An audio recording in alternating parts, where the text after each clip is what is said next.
that they were all participating in these violent video games. That's right, that's right.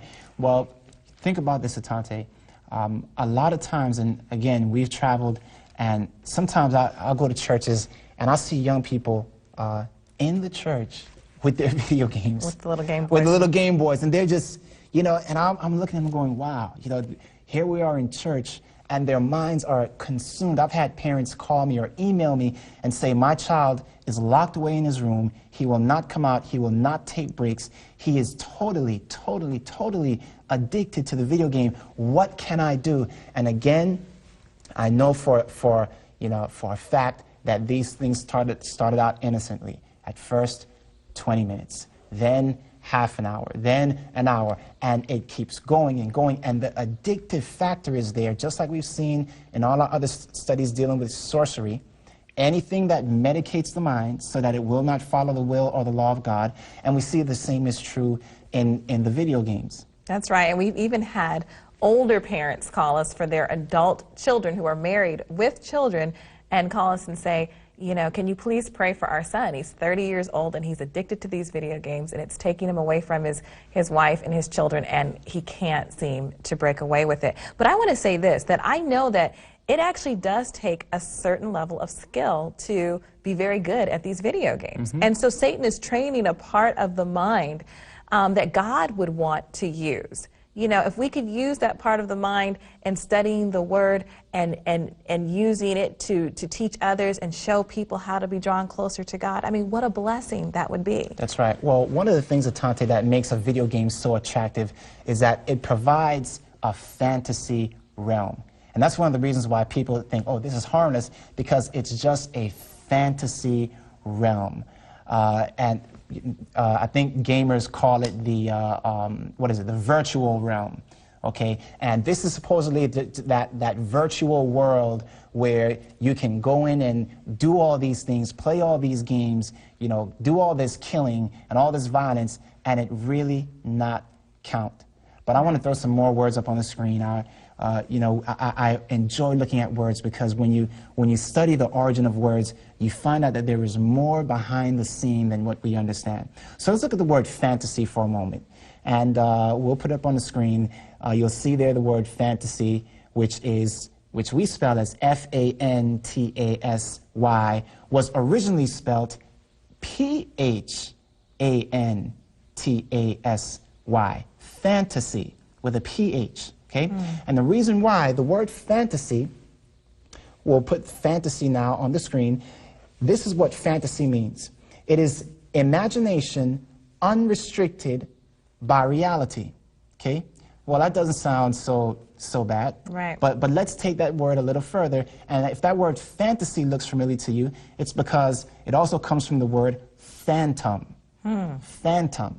Okay, well, what is a phantom? I don't have to read the definition to you, but you'll understand. We're going to put this word up on the screen. The word phantom is this: a ghost, an evil spirit, something sensed while having no physical reality. Okay, so let's put these things together.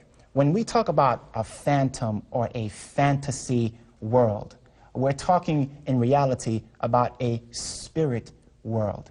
We're talking about a world where we are dealing with not flesh and blood, but against what? Spiritual wickedness in high place. Now you say, oh, come on, you know, are you telling me that what I do in my fantasy life actually counts?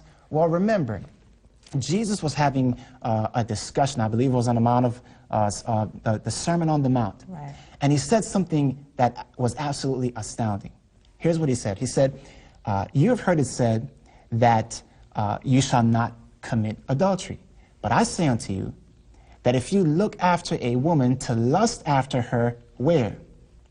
You've committed adultery in your heart, or That's in right. your mind. In your mind, you know? Or we might say in your fantasy life, right.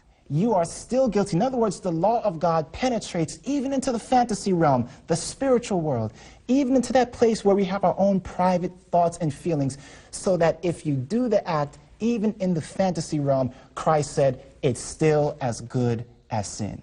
So when we're playing these video games and we have to kill this person and that person to get to the next stage or the next step, that is still sin in God's eyes?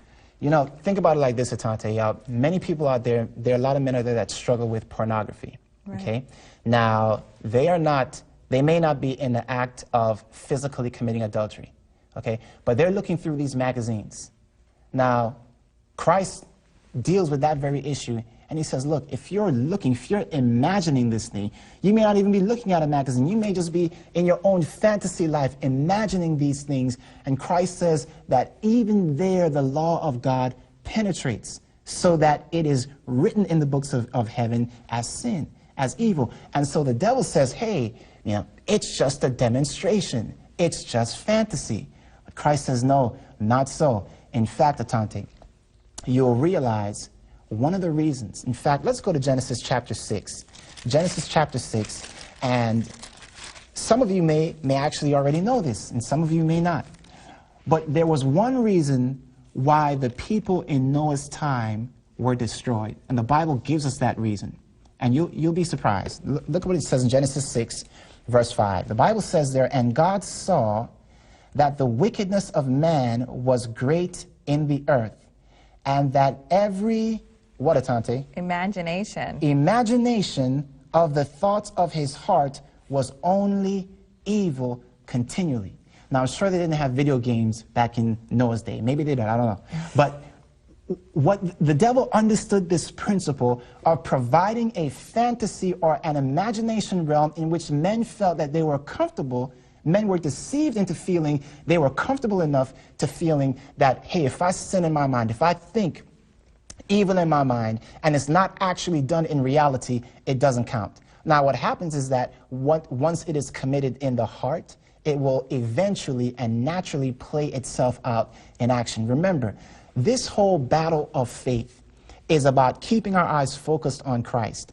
It's about getting our characters to reflect the character of Christ. It's about getting our image, changing our image from the image of ourselves into the image of Christ. And the enemy does not want that. He wants to divert the mind so that the heel itself will be diverted. Remember, we said that God's mission for the church is to bruise the head of the serpent, according to Romans 16, verse 20. Well, Satan knows that. What controls the heel? It is the mind.